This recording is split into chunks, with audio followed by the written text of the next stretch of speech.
Good morning all of you. എല്ലാവർക്കും ഇന്നത്തെ ക്ലാസ്സിലേക്ക് സ്വാഗതം. നമ്മൾ ആറാമത്തെ യൂണിറ്റായ നമ്പേഴ്സ് അഥവാ സംഖ്യകൾ എന്നുള്ള ടോപ്പിക്കാണ് തുടങ്ങുന്നത്.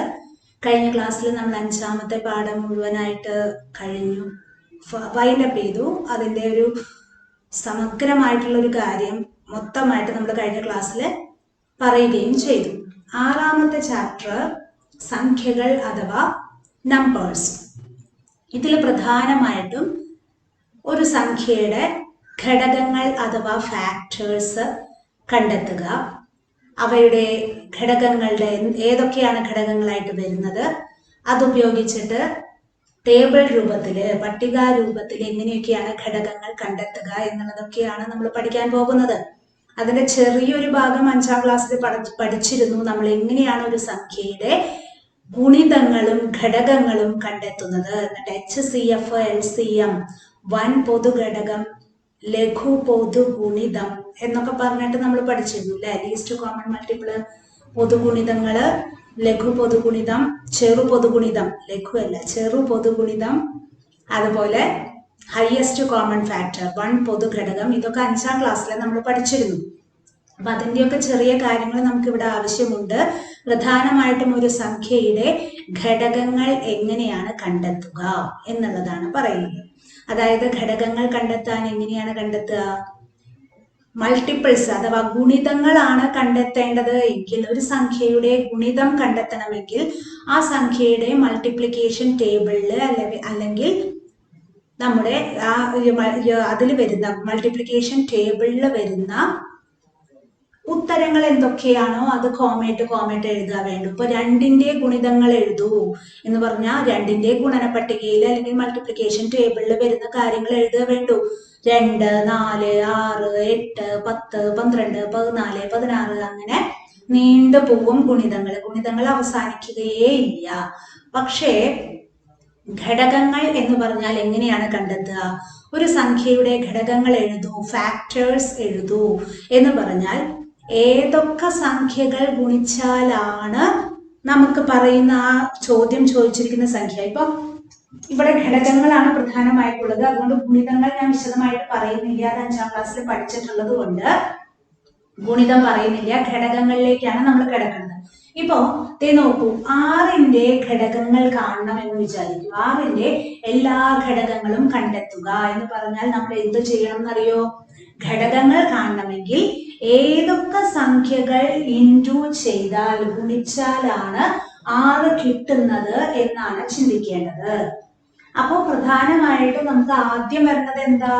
1 × 6 = 6. അതായത് ഒരു സംഖ്യയുടെ ഘടകങ്ങൾ എന്ന് പറയുമ്പോൾ ഒന്നും ആ സംഖ്യയും എന്തായാലും ഘടകങ്ങളായിട്ട് വരുന്നത് ഉറപ്പാണ്. ഓക്കെ, അതായത് ഒരു സംഖ്യയുടെ ഘടകങ്ങൾ എന്ന് എഴുതുമ്പോൾ ആദ്യം തന്നെ നമ്മുടെ മനസ്സിൽ ഓടിയെത്തേണ്ടത് ഒന്നും ആ തന്നിരിക്കുന്ന സംഖ്യയും അതിന്റെ ഘടകങ്ങളായിരിക്കും. ഒരു സംഖ്യയുടെ ഏറ്റവും ചെറിയ ഘടകം എന്ന് പറയുന്നത് ഒന്നും, ഏറ്റവും വലിയ ഘടകം എന്ന് പറയുന്നത് ആ സംഖ്യ തന്നെ ആയിരിക്കും. ഇതൊക്കെ ബേസിക് ആയിട്ടുള്ള കാര്യമാണ്, നന്നായിട്ട് മനസ്സിലാക്കേണ്ടത്. 1 വേർഡ് ക്വസ്റ്റ്യൻ ഒക്കെ ആയിട്ട് ചിലപ്പോൾ ചോദിക്കാം. ഓക്കെ, അപ്പോ 6ന്റെ ഘടകങ്ങൾ കാണണം എന്ന് പറഞ്ഞാൽ ഏതൊക്കെ സംഖ്യകൾ ഇൻറ്റു ചെയ്താൽ 6 കിട്ടുന്നു. അപ്പൊ 1 × 6 6. പിന്നെ അടുത്ത സംഖ്യയായ 2ന്റെ ഗുണന പട്ടിക അല്ലെങ്കിൽ മൾട്ടിപ്ലിക്കേഷൻ ടേബിൾ നോക്കിയപ്പോ 2 × 3 6 എന്ന് കിട്ടി. ഇനി 3ന്റെ ഗുണന പട്ടിക നോക്കി. 3ന്റെ ഗുണന പട്ടിക നോക്കിയപ്പോഴോ 3 × 2 = 6. അപ്പൊ 3ന്റെ ഗുണന പട്ടികയിലും 6 ഉണ്ട്. ഇനി 4ന്റെ ഗുണന പട്ടിക ചൊല്ലി നോക്കിയപ്പോ 6 ഇല്ല. 5ന്റെ ഗുണന പട്ടികയിൽ ഇല്ല. 6ന്റെ ഗുണന പട്ടികയിലുണ്ട്. 6 × 1 = 6 അല്ലേ? അപ്പൊ 6ന്റെ ഗുണന പട്ടികയിലും വരുന്നുണ്ട് 7, 8 അതില്ല. അതായത് ഈ സംഖ്യയേക്കാൾ വലിയ സംഖ്യയുടെ ഗുണന പട്ടികയിൽ എന്തായാലും വരില്ലല്ലോ. അപ്പോ ഇങ്ങനെ നമ്മൾ മനസ്സിലാക്കുകയാണ് വേണ്ടത്. ഒരു സംഖ്യയുടെ ഘടകങ്ങൾ ചോദിക്കുകയാണെങ്കിൽ, ഘടകങ്ങൾ ചോദിക്കുമ്പോൾ ആദ്യം നമ്മൾ എന്ത് ചെയ്യണം? ഈ സംഖ്യ കിട്ടുന്നത് അല്ലെങ്കിൽ ഈ സംഖ്യ വരുന്ന ഏതെല്ലാം സംഖ്യകളുടെ ഗുണന പട്ടികയിലാണ് ഈ സംഖ്യ വരുന്നത്, തന്നിരിക്കുന്ന ചോദ്യത്തിലുള്ള സംഖ്യ വരുന്നേ എന്നാണ് ആദ്യം നോക്കേണ്ടത്. അപ്പൊ 6 എന്നുള്ള സംഖ്യ ഒന്നിന്റെ ഗുണന പട്ടികയിലുണ്ട്, അപ്പൊ അത് എഴുതി. രണ്ടിന്റെ ഗുണന പട്ടികയിലുണ്ട്, മൂന്നിന്റെ ഗുണന പട്ടികയിലുണ്ട്, നാലും അഞ്ചും ഗുണന പട്ടികയിലില്ല, പിന്നെ ആറിന്റെ ഗുണന പട്ടികയിലേ ഉള്ളൂ. അപ്പൊ ഇങ്ങനെ ആദ്യം എഴുതി വെച്ചു. എന്നിട്ടാണ് നമ്മൾ ജോഡികളായിട്ട് ഘടകങ്ങള് ജോഡികളായിട്ട് എഴുതുക. ഈ രീതിയിൽ കണ്ടെത്തുമ്പോൾ നമുക്ക് ഘടകങ്ങളെ ജോഡികളായിട്ട് എഴുതാനായിട്ട് സാധിക്കും. അപ്പൊ ആറിന്റെ ഘടകങ്ങൾ കണ്ടെത്താൻ പറഞ്ഞാൽ ആറിന്റെ ഘടകങ്ങൾ എന്തൊക്കെയാന്ന് എഴുതാന്നറിയും. ഏതൊക്കെ സംഖ്യകൾ ഇൻഡു ചെയ്തപ്പോഴാണ് 6 കിട്ടുന്നത് അവയാണ് ഘടകങ്ങൾ ജോഡികളായിട്ട് വരുന്നത്. അപ്പൊ 1 6 ഈ രണ്ട് സംഖ്യകൾ ഇൻഡു ചെയ്തപ്പോഴാണ് എനിക്ക് 6 എന്നുള്ള സംഖ്യ കിട്ടിയത്. അപ്പൊ ആദ്യത്തെ ജോഡി, ആദ്യത്തെ 6ന്റെ ഘടക ജോഡി എന്ന് പറയുന്നത് 1ഉം 6ഉം ആയിരിക്കും. പിന്നെ വരുന്നത് 2 × 3 6. അപ്പൊ അടുത്ത ജോഡികള് 2ഉം 3ഉം. ഘടക ജോഡികളായിട്ട് എഴുതാൻ പറഞ്ഞാൽ ഇതേപോലെ ബ്രാക്കറ്റ് ഇട്ട് ജോഡികളായിട്ട് എഴുതുക. അല്ലെങ്കിൽ ഘടകങ്ങൾ എഴുതാൻ പറഞ്ഞാൽ 1, 6, 2, 3 അത് കോമയിട്ട് എഴുതാനും മതി. 1, 2, 3, 6. നമ്മളിങ്ങനെ ചെറുതിൽ നിന്ന് വലുതിലേക്കാണ് സ്വതവേ ഒരു രീതി നമ്മൾ ഘടകങ്ങൾ എഴുതേണ്ടത്. എങ്ങനെ? 6ന്റെ ഘടകങ്ങൾ എല്ലാം എഴുതുക എന്ന് പറഞ്ഞാൽ ഇങ്ങനെയാണ് എഴുതുക.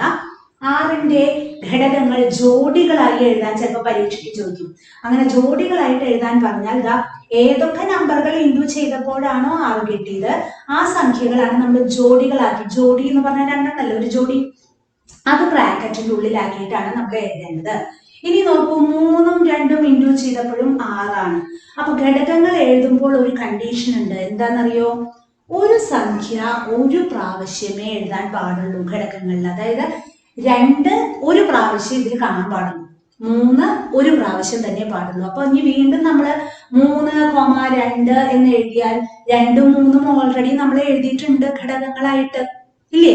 അതേപോലെ 6,1 എന്ന് എഴുതിയാൽ 6ഉം നമ്മൾ എഴുതിയിട്ടുണ്ട്, 1ഉം നമ്മൾ എഴുതിയിട്ടുണ്ട്. നമ്മൾ ഏതൊക്കെ സംഖ്യകൾ ഇൻഡു ചെയ്താലാണ് 6 വരുന്നത് എന്നുള്ളത് എഴുതി. അത് എഴുതുന്നതിനൊപ്പം തന്നെ ശ്രദ്ധിക്കേണ്ടത് എന്താണ്? നമ്മൾ റിപ്പീറ്റ് ചെയ്തിട്ട് ഘടകങ്ങളിലെ സംഖ്യകൾ എഴുതാൻ പാടില്ല. ഒരു സംഖ്യ ഒരു പ്രാവശ്യമേ എഴുതാൻ പാടുള്ളൂ. മനസ്സിലായോ? അപ്പൊ അതുകൊണ്ട് ഇവിടെ 6ന്റെ ഘടക ജോഡികൾ എന്ന് പറയുന്നത് 1, 6, 2, 3. അഥവാ ഘടകങ്ങൾ എഴുതാൻ പറഞ്ഞാൽ 1, 2, 3, 6 4 ഘടകങ്ങളെ ഉണ്ടാവുള്ളൂ. അല്ലാണ്ട് വീണ്ടും റിപ്പീറ്റ് ചെയ്ത് 2, വീണ്ടും 3, വീണ്ടും 6, വീണ്ടും 1 അങ്ങനെ റിപ്പീറ്റ് ചെയ്തിട്ട് ഒരു നമ്പർ എഴുതാനായിട്ട് പാടില്ല. അപ്പൊ ഇതേ രീതിയിലാണ് നമ്മൾ ഒരു സംഖ്യയുടെ ഘടകങ്ങൾ കണ്ടെത്തുന്നത്. ഘടക ജോഡികൾ ചെറിയ നമ്പറൊക്കെ ആവുമ്പോൾ ഇതേപോലെ നമുക്ക് കാണാനായിട്ട് സാധിക്കും. ഇനി വലിയ നമ്പർ വരുമ്പോൾ വേറെ രീതിയുണ്ട്. കാരണം വലിയ നമ്പറൊക്കെ വരുമ്പോൾ നമുക്ക് അതിന്റെ ഗുണനപ്പട്ടിക അറിയില്ല. 72ന്റെ ഘടകങ്ങളെല്ലാം കണ്ടെത്തൂ എന്ന് പറഞ്ഞാൽ 72 ഏതൊക്കെ സംഖ്യകളുടെ ഗുണനപ്പട്ടികയിലാണ് ഉള്ളത് എന്നുള്ളത് നോക്കാൻ ഇപ്പൊ 12ന്റെ ഒക്കെ ചിലപ്പോൾ ഉണ്ടാവാം, 14ന്റെ ഒക്കെ ഗുണനപ്പട്ടികയിൽ 72 വരാം. ഉണ്ട് എന്നല്ല പറയണേ, അങ്ങനെ വരാം. അപ്പൊ വരുമ്പോ അതിന്റെ ഗുണനപ്പട്ടിക ഒന്നും നമ്മൾ എല്ലാവരും ബൈഹാർട്ട് ചെയ്ത് പഠിച്ചിട്ടുണ്ടാവില്ല. അപ്പൊ അതിന് വേറെ മെത്തേഡ് ഉണ്ട്. 10ൽ താഴെയുള്ള സംഖ്യകളാണ് ചോദിക്കുന്നത് എങ്കിൽ നമുക്ക് വളരെ എളുപ്പത്തില് ഘടകങ്ങൾ കണ്ടെത്താനായിട്ട് സാധിക്കും. 10ൽ താഴെ എന്നല്ല, കുറച്ച് സംഖ്യകളിലേക്ക് നമുക്ക് കാണാനായിട്ട് സാധിക്കില്ലേ? ആലോചിച്ചാല് ഇല്ലേ? ഇപ്പൊ ചോദിക്കുന്നു, ഇതാ എഴുതണ്ടാട്ടാ, ശ്രദ്ധിക്കുക. 36ന്റെ ഘടകങ്ങളെല്ലാം കണ്ടെത്തൂ എന്ന് പറഞ്ഞാൽ ആദ്യം തന്നെ നമ്മൾ എന്ത് എഴുതണു? 1 × 36 എന്തായാലും അത് വരും, ഇല്ലേ? 1ന്റെ ഗുണനപ്പട്ടികയിൽ അല്ലെങ്കിൽ 36ന്റെ ഗുണനപ്പട്ടിക നോക്കുകയാണെങ്കിൽ 1 × 36 എന്ന് പറഞ്ഞിട്ടല്ലേ അത് തുടങ്ങാം. അപ്പോ 36 1ഉം ആ സംഖ്യയും എന്തായാലും അതിന്റെ ഗുണനപ്പട്ടികയിൽ വരും. 1 × 36 = 36. ഇനി 2ന്റെ ഗുണനപ്പട്ടികയിൽ 36 ഉണ്ടോ എന്ന് നോക്കാനായിട്ട് എനിക്ക് 2 × 10 20 വരെ അറിയുള്ളൂ. അപ്പൊ ഒരു കാര്യം പ്രധാനമായിട്ട് മനസ്സിലാക്കേണ്ടത്, നമുക്ക് തന്നിരിക്കുന്ന സംഖ്യയിലെ ഒറ്റയുടെ സ്ഥാനത്തെ അക്കം ഈവൺ നമ്പർ അഥവാ ഇരട്ട സംഖ്യയാണെങ്കിൽ മനസ്സിലാക്കുക നന്നായിട്ട് കേട്ടാ. പുതിയ കാര്യങ്ങളാണ് പറയുന്നത്, കൃത്യമായിട്ട് മനസ്സിലാക്കിയെടുക്കുക. അപ്പോ നമുക്ക് തന്നിരിക്കുന്ന ചോദ്യത്തിലെ സംഖ്യയില് ഒറ്റയുടെ സ്ഥാനത്തെ അക്കം ഇരട്ട സംഖ്യയാണെങ്കിൽ എന്തായാലും ഇത് 2ന്റെ ഗുണനപ്പട്ടികയിൽ ഉണ്ടാവും.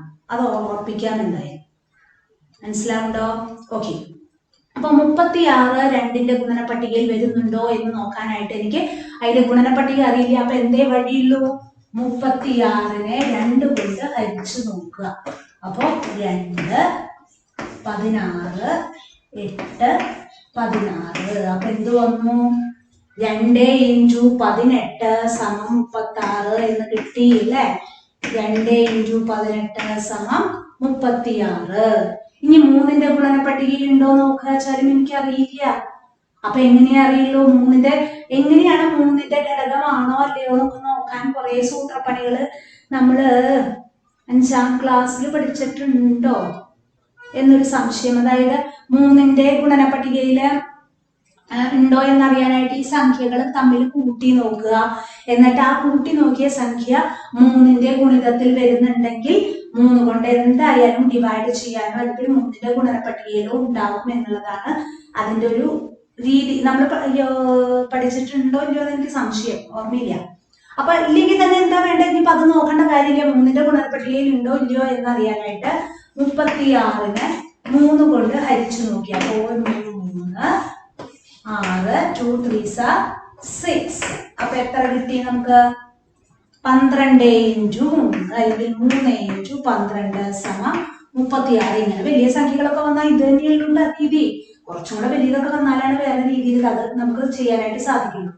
4ന്റെ ഗുണന പട്ടികയിൽ ഉണ്ടോ നോക്കാൻ തൽക്കാലം 4ന്റെ ഹരിച്ചു നോക്കേണ്ട കാര്യമില്ല. 4ന്റെ മൾട്ടിപ്ലിക്കേഷൻ ടേബിൾ ചൊല്ലി നോക്കിയോക്കൂ.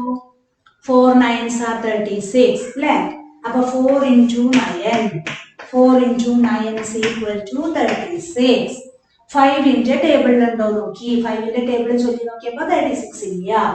6ന്റെ ടേബിളിൽ ഉണ്ട്. 6 6s are 36.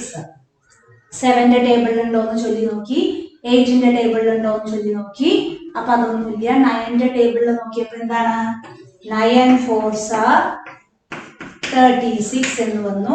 10ന്റെ ടേബിളിൽ ഉണ്ടോ നോക്കി. 11ന്റെ ടേബിളിൽ ഉണ്ടോ നോക്കി. 12ന്റെ ടേബിളിൽ ഉണ്ട്. എന്താണ്? അത് ഇവിടെ ഓൾറെഡി എഴുതിയിട്ടുണ്ട് അല്ലേ?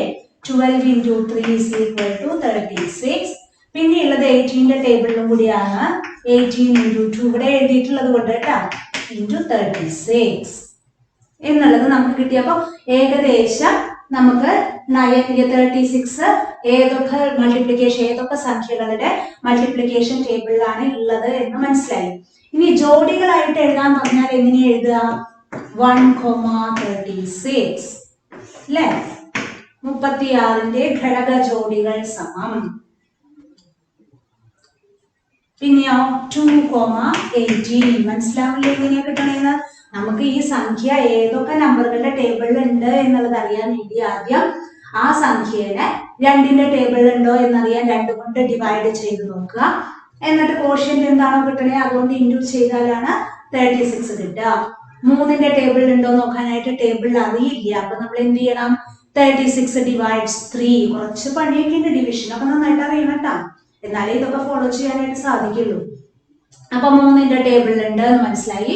4ന്റെ ടേബിളിൽ നമ്മൾ ടേബിൾ ചൊല്ലി നോക്കിയപ്പോ 4ന്റെ ടേബിളിൽ ഉണ്ട് എന്ന് മനസ്സിലായി. അങ്ങനെയാണ് നമുക്ക് കിട്ടിയത്. അപ്പൊ 2, 18. പിന്നത്തെയോ 3, 12. പിന്നെ ഏതാ വരുന്നേ? 4, 9. പിന്നെയോ ഇനി നോക്കിയോ 6, 6 എഴുതുവോ നമ്മള്? അപ്പൊ ജോഡികളായിട്ട് എഴുതാൻ പറഞ്ഞാൽ ഇതിനൊരു 6 എഴുതാൻ പറ്റുള്ളൂ അല്ലെ? ജോഡികളായിട്ട് എഴുതാൻ പറഞ്ഞാൽ മാത്രമായിട്ടാണ് ഇതിന് ജോഡികളായിട്ട് 6, 6 എന്നുള്ളത് ഒരു പ്രാവശ്യത്തെ ഫാക്ടേഴ്സ് എഴുതാൻ പറ്റുള്ളൂ. പിന്നത്തെയോ 4, 9 ഓൾറെഡി എഴുതിയിട്ടുണ്ട്. 12, 3 എഴുതിയിട്ടുണ്ട്. 18, 2 എന്ന് എഴുതിയിട്ടുണ്ട്. അപ്പോൾ നമ്മളുടെ 36ന്റെ ഫാക്ടേഴ്സ് എന്ന് പറയുന്നത് എന്തൊക്കെയാണ്? 1, 2, 3, 4, 6, 9, 18, 12, 36. ഇത്രയും നമ്പറുകളാണ് 36 അല്ലെങ്കിൽ 36ന്റെ ഘടകങ്ങൾ അഥവാ ഫാക്ടേഴ്സ് ആയിട്ട് വരുന്നത്. ഓക്കെ, അപ്പൊ ഒരു നമ്പറിന്റെ ഫാക്ടേഴ്സ് അല്ലെങ്കിൽ പെയർ ഓഫ് ഫാക്ടേഴ്സ് ഘടക ജോഡികൾ കണ്ടെത്തുക അല്ലെങ്കിൽ ഘടകങ്ങൾ കണ്ടെത്തുക എന്ന് പറഞ്ഞാൽ ഈ രീതിയിലാണ് നമ്മൾ ഘടകങ്ങൾ കണ്ടെത്തേണ്ടത്. ഓക്കെ, അപ്പൊ ഇപ്പൊ അതേ പറയുകയാണ്. ഇപ്പോ ടെക്സ്റ്റ് ബുക്കിൽ ഒരു ആക്ടിവിറ്റി തന്നിരിക്കുക. നിങ്ങൾക്ക് എന്താണ് 24 സ്ക്വയർ പൊട്ടുകൾ തന്നിരിക്കുക, അല്ലെങ്കിൽ ബോളുകളോ അല്ലെങ്കിൽ എന്തെങ്കിലും ഒരു വസ്തു അത് തന്നിരിക്കുകയാണ്. അത് ഉപയോഗിച്ചിട്ട് നിങ്ങളോട് ചതുരം ഉണ്ടാക്കാൻ പറയുന്നു. 24 പൊട്ടുകൾ തന്നിട്ട് അത് നിങ്ങളുടെ ബുക്കിൽ നിങ്ങൾ അറേഞ്ച് ചെയ്ത് ഒരു ചതുരം ഉണ്ടാക്കാൻ പറഞ്ഞാൽ പലരും പല രീതിയിലാണ് ചതുരങ്ങൾ ഉണ്ടാക്കുക. 24 കിട്ടിയാൽ ആദ്യം നീളവും വീതിയും എങ്ങനെയാണ് വെക്കണേ എന്നുള്ളതല്ലേ നമ്മൾ നോക്കുക. ചതുരത്തിന് നീളവും വീതിയല്ലേ ഉള്ളത്. അപ്പൊ നീളത്തിലും വീതിയിലും എത്ര പൊട്ടുകൾ വീതം വെക്കാൻ സാധിക്കും എന്നാണ് നമ്മൾ ആദ്യം ആലോചിക്കുക. അതായത് നീളവും വീതിയും ഇൻഡു ചെയ്താൽ 24 കിട്ടണം. അതല്ലേ നമ്മുടെ മനസ്സിൽ ഓടി വരിക. അപ്പൊ അതായത് 24ന്റെ ഘടകങ്ങളാണ് നമ്മൾ ഓരോരുത്തരും ചിന്തിക്കുന്നത്. അതായത് ഏതൊക്കെ സംഖ്യകൾ ഇൻഡു ചെയ്താലാണ് 24 കിട്ടുന്നത് എന്നല്ലേ ആലോചിക്കണേ. അത് ഉപയോഗിച്ചിട്ടല്ലേ നമ്മൾ ഉണ്ടാക്കുക. അപ്പൊ ഒരാൾ എന്ത് ചെയ്തു, ഒരു പൊട്ട് മുകളിലേക്ക് നീട്ടിയാ വെച്ചു. നീളം ഒരു പൊട്ട്, വീതി 24. അപ്പൊ 1/24 അതൊരു റെക്ടാങ്കിൾ തന്നെയാണല്ലേ, ചതുരം തന്നെയാണ്. ചില ആള് വിചാരിച്ചത് 8 പൊട്ടുകൾ നീളത്തിലും 3 പൊട്ടുകൾ വീതിയിലും അങ്ങനത്തെ രീതിയിൽ വെച്ചു. 8 പൊട്ടുകൾ നീളത്തിലും 3 പൊട്ടുകൾ വീതിയിലും എന്നിട്ട് ഒരു റെക്ടാങ്കിൾ ഉണ്ടാക്കി. അപ്പോഴും 24 പൊട്ടുകൾ മൊത്തം ഉപയോഗിച്ചു. നീളം 8ആണ്, വീതി 3ആണ്. അപ്പൊ 3ഉം 8ഉം 24ന്റെ ഘടകങ്ങളായിട്ട് വരും. അതായത് 3ന്റെ ഗുണിതത്തിലുണ്ട് 8ന്റെ ഗുണിതത്തിലും 24 വരുന്നുണ്ട് ഇല്ലേ. ചില ആൾ എന്ത് വിചാരിച്ചു, ചില ആൾക്കാരുണ്ടാക്കിയത് പലരും പല രീതിയിലല്ലേ നമ്മൾ ചതുരങ്ങൾ ഉണ്ടാക്കുക. എല്ലാവരും ഒരേപോലെ ആകുന്നില്ല. പലരുടെയും ചിന്താഗതി പല രീതിയിലല്ലേ വരിക. ഒരു കുട്ടി എന്ത് ചെയ്തു, 3 പൊട്ടുകൾ നീളത്തിലും വെച്ചു, 8 പൊട്ടുകൾ വീതിയിലും വെച്ചു നിൽക്കും. അങ്ങനെ ഉണ്ടാക്കാലോ ചതുരം. ആയിക്കൂടെ? തെറ്റു പറയാൻ പറ്റുമോ നമുക്ക് ടീച്ചർമാർക്ക്? ടീച്ചർ ഇത് എങ്ങനെയാ അങ്ങനെ ഉണ്ടാക്കാൻ പറ്റുള്ളൂ? 8 നീളത്തിൽ ഇടാൻ പാടുള്ളൂ, 3 വീതിയിൽ പാടുള്ളൂ എന്ന് പറയാൻ പറ്റുമോ? ഇല്ല. ആ കുട്ടിക്ക് അങ്ങനെയാ തോന്നിയത്, അങ്ങനെ ചെയ്തൂടെ? അങ്ങനെ പല രീതിയിൽ ഇപ്പൊ ആക്ടിവിറ്റി ടെക്സ്റ്റ് ബുക്കിൽ അങ്ങനെയാ കൊടുത്തിരിക്കണേ അല്ലെ. നിങ്ങളുടെ ടെക്സ്റ്റ് ബുക്കിൽ കാണാൻ സാധിക്കുന്നുണ്ടാവും. ഇതേപോലെ പൊട്ടുകള് ഇങ്ങനെ പല രീതിയിൽ ഉണ്ടാക്കുന്നു എന്ന് ഉദ്ദേശിക്കുന്നത് എന്താണെന്നറിയോ? അതായത് 24ന്റെ ഘടകങ്ങളാണ് ആ കുട്ടി ചിന്തിച്ച ആ റെക്ടാങ്കിൾ ഉണ്ടാക്കുന്നത്. അപ്പൊ ഘടകങ്ങളിലേക്ക് എത്താൻ വേണ്ടിയിട്ടുള്ള ഒരു ഇൻട്രൊഡക്ഷൻ ആണ് ടെക്സ്റ്റ് ബുക്കിൽ പറഞ്ഞിരിക്കുന്നത്. അപ്പൊ നിങ്ങളൊന്ന് വായിച്ചു നോക്കണം കേട്ടോ. അപ്പൊ നമ്മൾ നേരിട്ട് എങ്ങനെയാണ് ഘടകങ്ങൾ കണ്ടെത്തുക? നമുക്ക് പറ്റുന്ന രീതിയിലുള്ള സംഖ്യകൾ, കുറച്ച് വലിയ സംഖ്യകളാകുമ്പോൾ വേറെ മെത്തേഡ് വരുന്നു. അല്ല, നമുക്ക് കയ്യിൽ ഒതുങ്ങാവുന്ന സംഖ്യകൾ എന്നൊക്കെ പറയില്ലേ, അങ്ങനെ ഉള്ള സംഖ്യകളുടെ ഘടകങ്ങൾ എങ്ങനെ കണ്ടെത്താം എന്നുള്ളതാണ് നമ്മളിപ്പോ ചെറുതായിട്ടൊന്ന് മനസ്സിലാക്കിയെടുത്തത്. അതായത് ഘടകങ്ങൾ എന്ന് പറഞ്ഞാൽ ഏതൊക്കെ സംഖ്യകൾ ഇൻഡു ചെയ്താലാണോ നമുക്ക് തന്നിരിക്കുന്ന ആ സംഖ്യ കിട്ടുന്നത്, ആ ഇൻഡു ചെയ്യാൻ എടുത്ത സംഖ്യകളൊക്കെ ഘടകങ്ങളായിട്ട് വരും. ഓക്കെ, അപ്പൊ ചെറുതായിട്ട് മനസ്സിലായി ഉണ്ടാവും എന്ന് വിചാരിക്കുന്നു. നമുക്ക് കുറച്ച് കണക്കുകൾ ഇതുപോലെ നമുക്ക് ഘടക ജോഡികൾ കണ്ടെത്താനായിട്ട് ചെയ്താലോ? ഘടക ജോഡികളും ഘടകങ്ങളും എടുത്തെഴുതാൻ വന്നിട്ട് അപ്പൊ നമുക്ക് ഒന്നാമത്തെ ചോദ്യം എഴുതാം. Right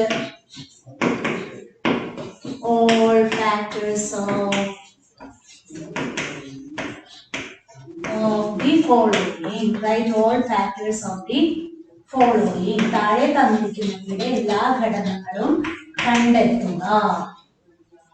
Write all factors of the following. താഴെ തന്നിരിക്കുന്നവയുടെ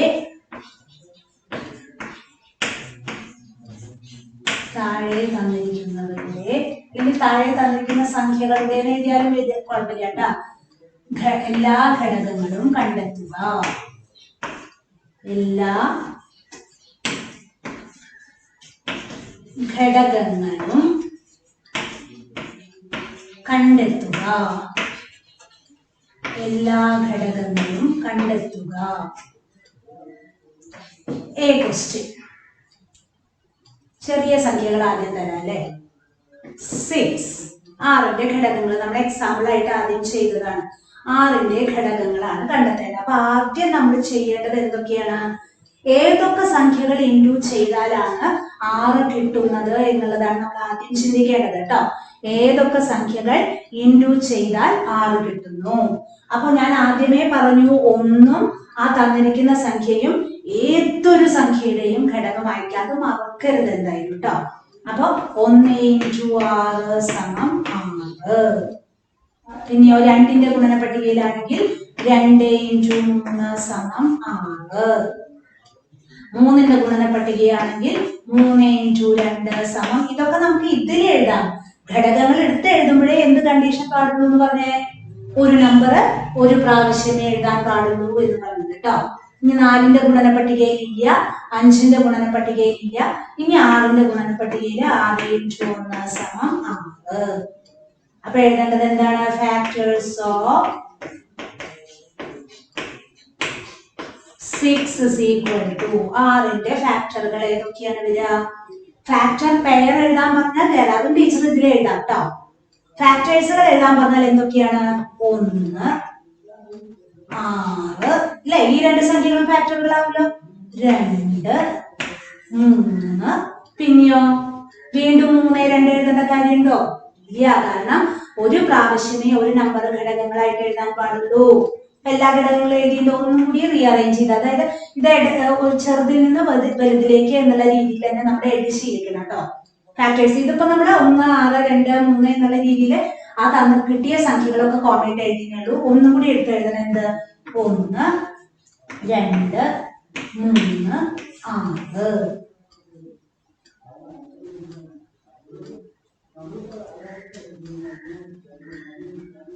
Pair of factors of 6 എന്നൊക്കെ ചോദിച്ചാലോ? ഫാക്ടർ പെയർ എന്ന് എഴുതിയാലും മതി. ഫാക്ടർ പെയർ ഓഫ് 6 അങ്ങനെ എഴുതിയാലും നമുക്ക് കുഴപ്പമൊന്നുമില്ല. ഫാക്ടർ പെയർ എന്തൊക്കെ ജോഡികളായിട്ട് എങ്ങനെ എഴുതാത്? 1, 6. പിന്നെയോ 2, 3. ഇതാണ് ഫാക്ടർ പെയർ. ഇതും കൂടി ഒന്നും കൂടെ എഴുതിയിട്ടുണ്ട്. അപ്പൊ 6ന്റെ ഘടകങ്ങൾ എന്നാണ് എഴുതേണ്ടത്. 6ന്റെ മലയാളക്കാരെ എഴുതേണ്ടതാണ് എന്താണ്? 6ന്റെ ഘടകങ്ങൾ സമം 6ന്റെ ഇത് തെളിയുന്നുണ്ടാവില്ല ടീച്ചർ, അതുകൊണ്ട് പറയണേ കേട്ടോ. 6ന്റെ ഘടകങ്ങൾ സമം എന്ന് പറഞ്ഞിട്ട് നമ്മൾ എന്ത് എഴുതേണ്ടത്? 1, 6, 2, 3. ശരിക്കും ഒന്നും കൂടി എടുത്ത് എഴുതുമ്പോ 1, 2, 3, 6. ഒപ്പം തന്നെ ഇതേയും കൂടി എഴുതിക്കോളൂ. ഇത് അണ്ടർസ്റ്റുഡ് ആവണം. എങ്ങനെയാണ്? ഫാക്ടർ പെയറുകളാ ചോദിച്ചത് എങ്കിൽ പെയറുകളായിട്ട് തന്നെ നമ്മൾ റെപ്രസെന്റ് ചെയ്യണം. ഓക്കെ, മനസ്സിലായല്ലോ? മാറ്റോട്ടെ, ഇത് മാറ്റട്ടെ. ബി. അടുത്തത് ബി ക്വസ്റ്റ്യൻ 20. അപ്പൊ ആദ്യം തന്നെ നമ്മൾ എഴുതേണ്ടത് 1 × 20 = 20. പിന്നെയോ 2ന്റെ ടേബിളില് 2 × 10 = 20. 3യുടെ ടേബിളിലുണ്ടോന്ന് ചൊല്ലി നോക്കി. ഇല്ല. 4ന്റെ ടേബിളിലുണ്ട്. 4 × 5 = 20. 5ന്റെ ടേബിളിലുണ്ട് അല്ലെ? 5 × 4 = 20.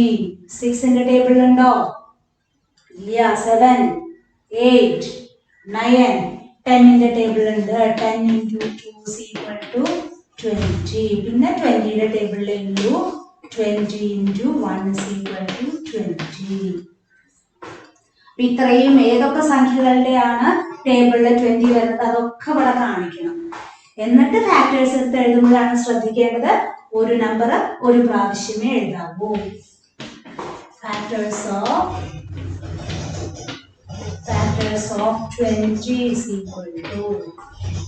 ഓഫ് 20 എന്തൊക്കെയാ വരിക? 1, 20.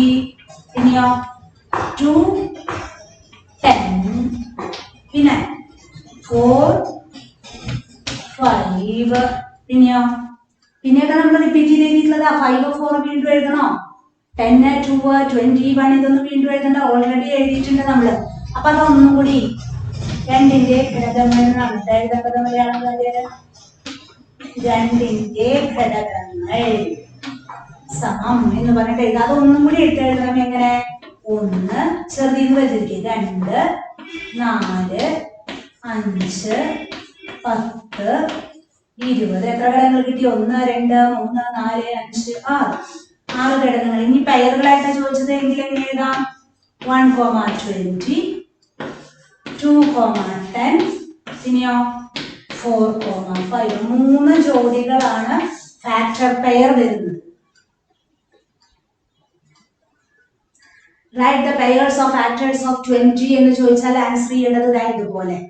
Write the factors of 20 എന്ന് ചോദിച്ചാൽ എഴുതേണ്ടത് എല്ലാ ഫാക്ടറുകളും കോമയായിട്ട് എഴുതുക.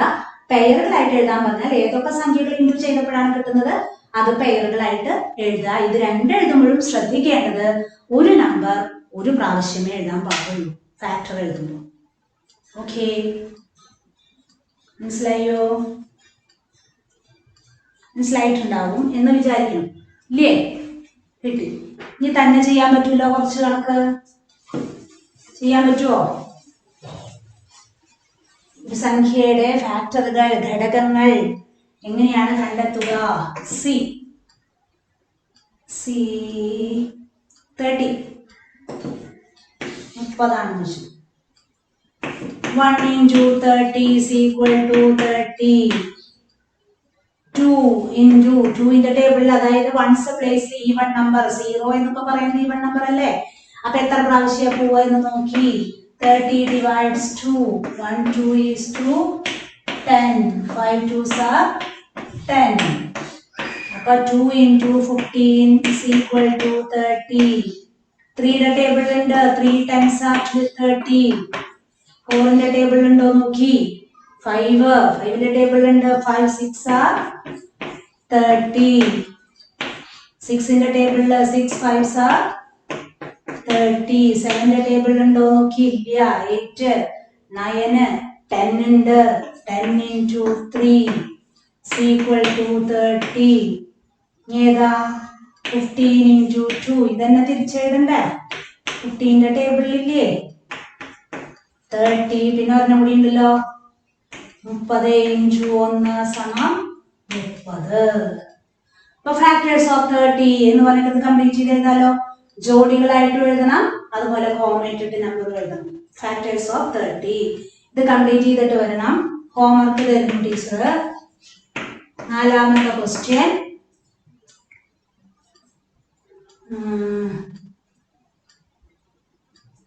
45 ഡി ക്വസ്റ്റ്യൻ ആണ്. ഈ ക്വസ്റ്റ്യൻ 36 വേണ്ട 34 ആയിക്കോട്ടെ. അതുപോലെ ഇത് രണ്ടും മതി. ഈ രണ്ടും ഹോംവർക്ക്, ഇത് രണ്ടും ഹോംവർക്ക് ആയിട്ട് ചെയ്തിട്ട് വരണം. ഇത് കംപ്ലീറ്റ് ചെയ്യുകയും വേണം. ഓക്കെ, അപ്പൊ ഘടകങ്ങൾ എന്താണെന്നുള്ളത് ഇന്നത്തെ ക്ലാസ് മനസ്സിലായിണ്ടാവുമല്ലോ. ഏതൊക്കെ സംഖ്യകൾ ഇൻഡു ചെയ്താലാണോ നമുക്ക് കാണേണ്ട ഘടകത്തിന്റെ ആ സംഖ്യ കിട്ടുന്നത്, ആ മൾട്ടിപ്ലൈ ചെയ്യാൻ ഉപയോഗിച്ച സംഖ്യകളൊക്കെ അതിന്റെ ഘടകങ്ങളായിട്ട് വരും. ഓക്കെ, ഇന്നത്തെ ക്ലാസ് അവസാനിപ്പിക്കുന്നു. Thank you very much.